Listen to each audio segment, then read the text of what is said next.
Cecily and Gwendolyn have retreated to the drawing room of the manor house to get away from Algernon and Jack. They are eager to forgive the man and be reconciled. The only handicap seems to be the fact that the leader of the man is called Ernest any longer. Algernon and Jack enter the room and broadly announce that they are going to be Christian girls. All doubts are eliminated in the two couples' embrace just when Lady Bracknell enters. Not agreeing to the marriage between her brother and Jack, she starts to interview Jack about Cecily and has to learn that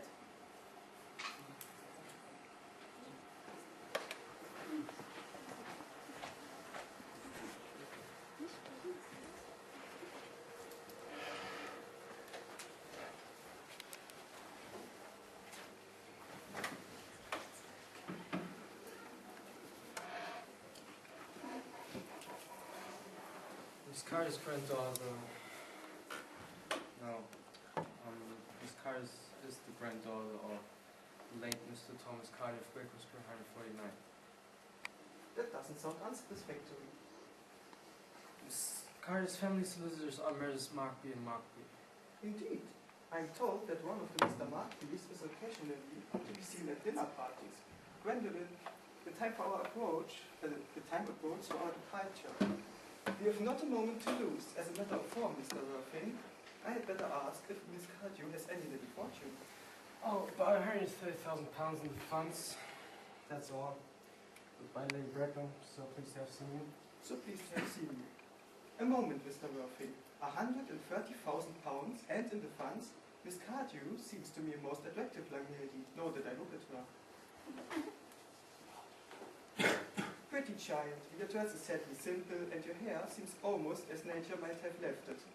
But we can alter all that. Kindly turn round, sweet child. Yes, quite as I expected. There are distinct social possibilities in your profile. The two weak points at our age are its want of principle and its want of profile. The chin a little higher, dear. Style largely depends on the way the chin is worn. They are worn very high, just as present, Algernon. Yes, Aunt Augusta. There are distinct social possibilities in Miss Cardew's profile. Cecily is the dearest, cutest, prettiest girl in the whole world. I don't give two pence about social possibilities. Never speak disrespectfully of society, Algernon. Well, I suppose I must give my consent. Thank you, Aunt Augusta. You may also address me as Aunt Augusta for the future. Oh, thank you, Aunt Augusta. The marriage, I think, had better take place quite soon. Thank you, Aunt Augusta. To speak frankly, I'm not in favor of long engagements. They give people the opportunity of finding out each other's character before marriage, which I think is never admissible. I beg your pardon for interrupting you, Lady Bracknell, but this engagement is quite out of the question. I am Miss Carter's guardian. She cannot marry without my consent until she is old enough. Up in what grounds, may I ask? Algernon is an extremely, I may almost say ostentatiously, elegant young man. He has nothing, but he looks everything. What more can one desire? It pains me very much to speak frankly to you, Lady Bracknell, about your nephew, but I suspect him of being untruthful. Untruthful? My nephew Algernon? Impossible. I fear there can be no possible doubt about the matter. Ahem, Mr. Worthing. After careful consideration, I have decided entirely to overlook my nephew's conduct to you. That is very kind of you, Lady Bracknell. My own decision, however, is unalterable. I plan to give my consent. Come here, sweet child. Yes. How old are you, dear? Oh, I'm really only 18, but I admit to be 20 when I go to evening parties. Well, that will not be very long before your age of marriage is come.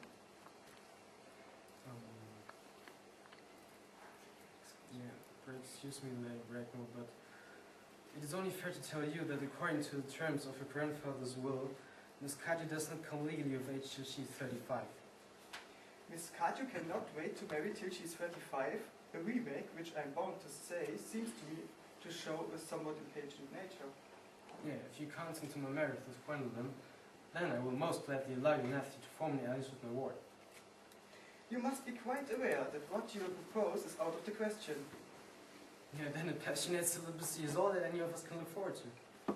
That is not the destiny I propose for Gwendolyn. Algernon, of course, can choose for himself. Come, dear, we have already missed 5, if not 6 trains. To miss any more might expose us to comment on the platform. Prism! Come here, Prism. Prism, where is that baby come from? 28 years ago, Prism, you left Lord Becklett's house in charge of a perambulator that contained a baby of the male sex. You never returned, and the perambulator was found without the baby. Where is that baby? Lady Bracknell, I admit with shame that I do not know. I only wish I did. I prepared as usual to take the baby out in its perambulator. I had also for me a somewhat old but capacious handbag in which I had intended to place the birth fiction that I had written during a few unoccupied hours. In a moment of mental abstraction, I deposited the manuscript in the bassinet and placed the baby in the handbag. Sure, but where did you deposit the handbag? Do not ask me, Mr. Worthing. No, I insist to know where you deposited the handbag that contained that infant. I left it in the cloakroom of one of the larger railway stations in London. What railway station? Victoria, the Brighton line. I must return to my room for a moment. Gwendolyn, wait for me. If you're not too long, I wait here for all my life.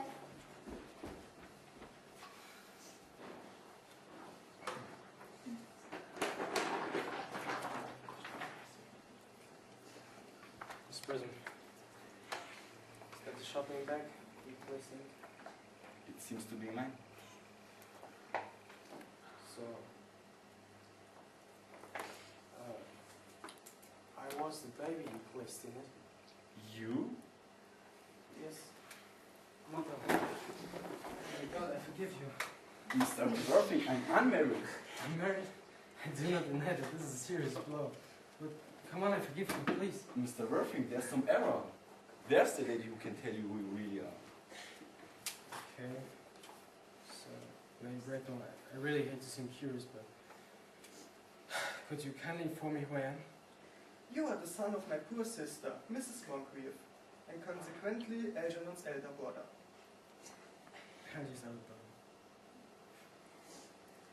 Oh my God. So I had a brother after all. You know, I knew I had a brother. I always said I had a brother. But you have never behaved to me like a brother. Not till today, although I admit I did my best, however, though I was out of practice. But what are you now that you have become someone else? What is your Christian name? Oh God heavens, I've quite forgotten that point. I never change, except in my affections. Oh, what a noble nature you have, Brandon. Augusta, wait a moment. As Miss Prison left me in the shopping bag, have I been already Christian? Being the eldest son, you were naturally christened after your father. Yes, but I mean, what was my dad's Christian name? Cannot at the present moment recall what the general's Christian name was. I know, it must appear in the amulet. Wait a moment.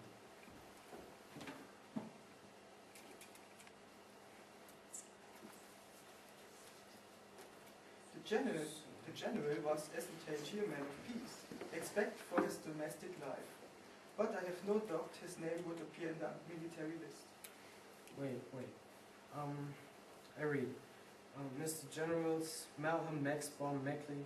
Oh my God, what ghastly names they have. Markby, Mixby, Mobs, Moncrief. 1869. Christian names Ernest John. Oh my God. I always taught you, Gwendolyn. My name was Ernest, didn't I? Well, it is naturally Ernest. I felt from the first moment that you could have no other name. Gwendolyn, it is the most bad thing for men in his life to see that he always this life, he never has spoken but the truth. Would you really forgive me? I can, for I feel that you are sure to change. Sure.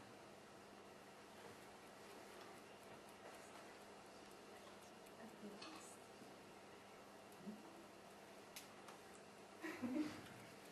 I hope.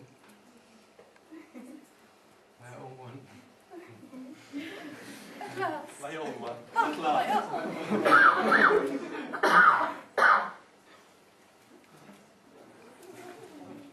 nephew, you seem to display signs of triviality. On the contrary, Auntie Gustav, I've really now realized for the first time in my life the real importance of being earnest.